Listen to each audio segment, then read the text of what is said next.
जय हिंद साथियों। आज बात करने वाले हैं यूजीसी बिल 2026 जो दोस्तों केंद्र सरकार ने इसको पास किया है।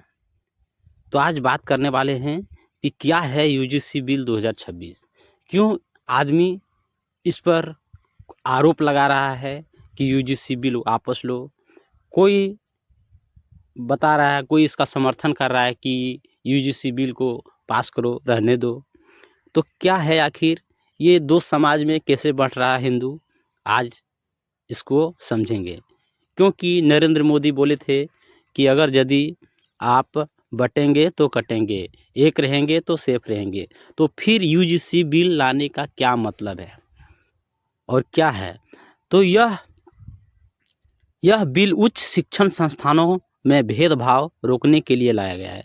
जैसे हिंदू में बहुत सी जातियां होती है, जैसे ओबीसी, एसटी, एससी और जनरल होते हैं। और बहुत से संस्थानों में, जैसे कोचिंग संस्थानों में, बड़े बड़े कॉलेजों में, बड़े बड़े संस्थानों में क्या होता है कि ओबीसी, एसटी और एससी के साथ भेदभाव होता है। उसे सरकार का कहना है कि जनरल वाले जो भी हैं जातियां, वो छोटी जातियों को टॉर्चर करते हैं और टॉर्चर करते हैं कि वो छोटी जाति के हैं और उसके साथ भेदभाव किया जाता है।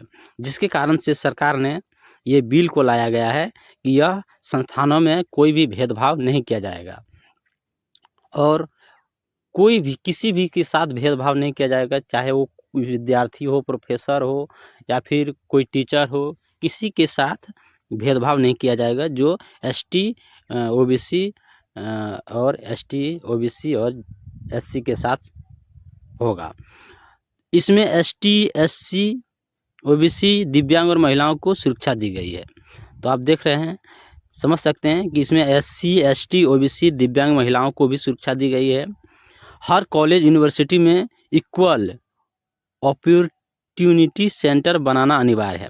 सबका कॉलेज हो या यूनिवर्सिटी, इक्वल यानी कि सबको बराबर का हक दिया गया है, कोई भी भेदभाव नहीं करना है। वीसी वाइस प्रिंसिपल सीधे जिम्मेदार होंगे। देख सकते हैं इसमें लिखा है शिकायत पर 24 घंटे में कार्रवाई और 15 दिनों में समाधान जरूरी है। अगर यदि कोई एसटी, ओबीसी, एससी इसका यदि कोई आरोप लगाता है कि जनरल वाले जातियां जो हमारे साथ कोई भेदभाव कर रहा है या फिर कुछ गाली गलौज कर रहा है, तो उसके साथ बड़ी ही कठोर के साथ उस पर किया जाएगा। नियम न मानने पर यूजीसी की मान्यता एवं डिग्री अधिकार रद्द हो सकते हैं। उसका जो देख सकते हैं कि नियम अगर यदि नहीं मानेगा, उसके साथ भेदभाव करेगा, अगर यदि उस यूजीएस का जो यूजीसी का जो नहीं मानेगा, तो उसको उसके साथ उसका डिग्री को हटाकर उसको मतलब हटा भी सकता है पद से। तो विवाद इसमें क्यों हो रहा है, विवाद विरोध क्यों हो रहा है?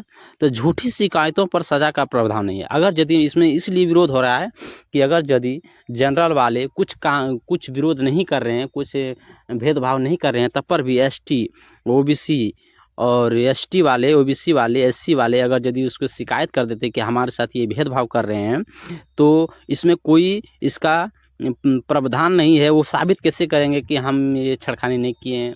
उसका कोई प्रावधान नहीं है। वो उसके सजा, उसका बात सुन के उसको सजा दिया जा सकता है। इसके कारण से इसको विरोध कर रहे हैं। इससे जनरल कैटेगरी के खिलाफ दुरुपयोग योग्य बताया जा रहा है, क्योंकि ये सरकार जो है सीधे जनरल वाले को टारगेट में ले रही है कि यही सब जो है एसटी, ओबीसी और एसटी के साथ दुरुपयोग करते हैं और भेदभाव करते हैं, जिसके कारण पूरा इसको लिया जा रहा है।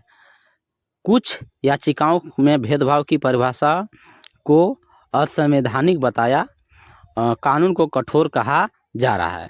तो बोल रहा है कि अगर यदि कोई भी इसके साथ ओबीसी, एसटी और एससी के साथ यदि कठोर से अगर यदि व्यवहार करता है, दुरुपयोग करता है, तो उसके साथ कठोर से इसको कानून व्यवस्था किया जाएगा और उसके साथ एकदम बहुत जोर किया जाएगा। तो हमारा राय यही है कि अगर यदि जनरल वाले के साथ ऐसा हो रहा है, तो ऐसा उसका भी एक नियम आना चाहिए, क्योंकि उसका भी बेगुनाही साबित करने का कोई ऑप्शन होना चाहिए। संशोधन कुछ होना चाहिए यूजीसी बिल में। और ऐसे तो सबको सरकार ने सबको एक बता दिया है, सबका साथ, सबका विकास, सबका विश्वास, सब जाति एक है और कोई भी भेदभाव नहीं करना चाहिए। और अगर यदि ये बिल लाया है तो हालांकि इस यूजीसी बिल को हम भी समर्थन करते हैं, लेकिन अगर यदि जनरल वाले को अगर यदि डायरेक्ट उसका समर्थन हो जाए उसके तो भी अच्छा है। मैं यूजीसी का समर्थन करता हूं, लेकिन जनरल वाले का भी ध्यान में रखा जाए, उसके साथ भी कुछ संशोधन किया जाए, तब अच्छा होगा। सबका साथ, सबका विश्वास, सबका विश्वास, सबका साथ, सबका विकास।